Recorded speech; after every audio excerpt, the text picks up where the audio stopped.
पंढरपूर पासून अवघ्या 15 मिनिटांच्या अंतरावर पंढरपूर करकंब रस्त्यावर धोत्रेज ग्रँड प्रायव्हेट लिमिटेड घेऊन आले आहेत पंचतारांकित सुविधांनी युक्त हॉटेल ग्रँड। तसेच पुण्या मुंबईच्या धर्तीवर सर्व सुविधांनी युक्त hotel Shriyash restaurant, veg non veg permit room bar, प्रशिक्षित कुक व होस्टिंग सेवा हॉटेल ग्रँड मध्ये उपलब्ध आहेत। 50 एसी रूम्स, 3500 स्क्वेअर फुटाचा सुसज्ज बकवेट हॉल, भव्य एसी सूट्स, टेरेस गार्डन, भव्य लॉन आणि चेंजिंग रूम सहित स्विमिंग टँक, प्रशस्त पार्किंगची सुविधा। पंढरपूर नजीक असलेल्या हॉटेल ग्रँड या सुसज्ज आणि पंचतारांकित सुविधांनी युक्त hotel grand, hotel Shriyas restaurant, veg non veg permit room बार, पंढरपूर करकंब रोड। संपर्क 02186 24 22 45। ताज्या घडामोडी पाहण्यासाठी PVN म्हणजेच पंढरी वार्ता न्यूज या चॅनलला सबस्क्राईब करा। श्री विठ्ठल रुक्मिणी मंदिर परिसर विकास व वाणिज्य संकुल आराखडा पंढरपूर, जिल्हा सोलापूर या प्रस्तावित ₹3,993 कोटी 90 लाख किमतीच्या आराखड्यास दिनांक 18 जून रोजीच्या शासन निर्णयान्वये प्रशासकीय मान्यता देण्यात आली आहे। प्रस्तुत विकास आराखड्याअंतर्गत खालीलप्रमाणे कामाची प्रत्यक्ष अंमलबजावणी करून घेण्यासाठी जिल्हाधिकारी सोलापूर यांना संनियंत्रित अधिकारी म्हणून घोषित करण्यात आले आहे। जिल्हाधिकारी सोलापूर यांना संनियंत्रित अधिकारी म्हणून जबाबदारी पार पाडण्याकरिता स्वतंत्र कर्मचारी वृंद उपलब्ध करून देण्यात येणार नाही। सदर विकास आराखड्याअंतर्गत शासन निर्णयासोबतच्या परिशिष्ट अ मधील कामे जिल्हाधिकारी सोलापूर यांनी राज्यस्तरीय शिखर समितीच्या बैठकीत केलेल्या सादरीकरणानुसार निश्चित करण्यात आलेल्या अंमलबजावणी व कार्यान्वित यंत्रणांकडून विहित कालमर्यादेत पूर्ण करून घेण्याची जबाबदारी संनियंत्रित अधिकारी म्हणून जिल्हाधिकारी सोलापूर यांची राहणार आहे। सदर आराखड्यातील कामे कोणत्याही अन्य शासकीय योजनेत प्रस्तावित किंवा मंजूर अथवा प्रगतीत नाहीत, तसेच सदर कामांची अन्य कोणत्याही आराखड्याअंतर्गत पुनरावृत्ती होणार नाही याची खातरजमा करण्याची जबाबदारी सुद्धा संनियंत्रित अधिकारी म्हणून जिल्हाधिकारी सोलापूर यांची राहणार आहे।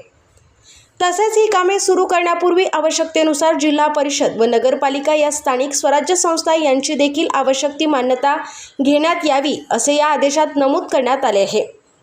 श्री विठ्ठल रुक्मिणी मंदिर परिसर विकास व वाणिज्य संकुल आराखडा पंढरपूर, जिल्हा सोलापूर या विकास आराखड्यातील जी कामे विश्वस्त संस्थेच्या मालकीच्या जागेवर करण्यात येणार आहेत, अशा कामासंदर्भात विश्वस्त संस्थेकडून ना हरकत प्रमाणपत्र प्राप्त करून घेणे बंधनकारक राहणार आहे।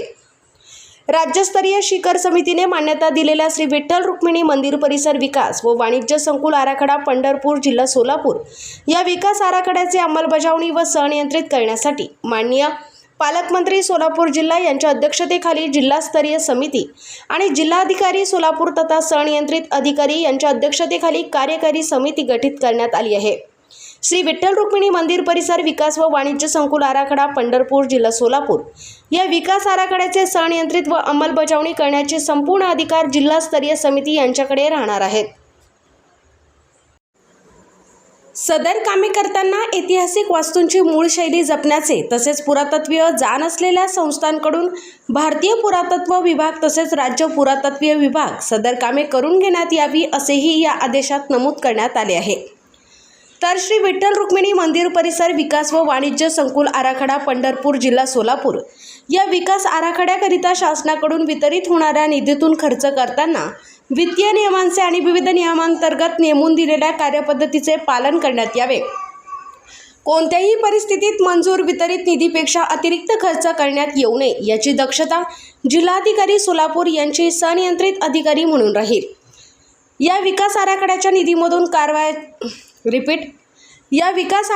निधीमधून करावयाच्या कामांची भौतिक प्रगती तसेच निधीतून होणाऱ्या खर्चाची विवरणपत्रे दर महिन्याच्या 10 तारखेपर्यंत शासनास न चुकता सादर करावे लागणार आहेत।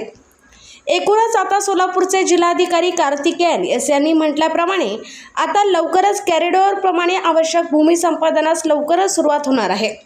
पंढरपुरात कॉरिडॉरमुळे बाधित होणारे मालमत्ता धारक मागील 3 वर्षापासून आपला विरोध विविध आंदोलनातून दर्शवित आले आहेत, मात्र त्यांचा हा विरोध शासकीय पातळीवर अदखलपात्र ठरला आहे असेच म्हणावे लागेल।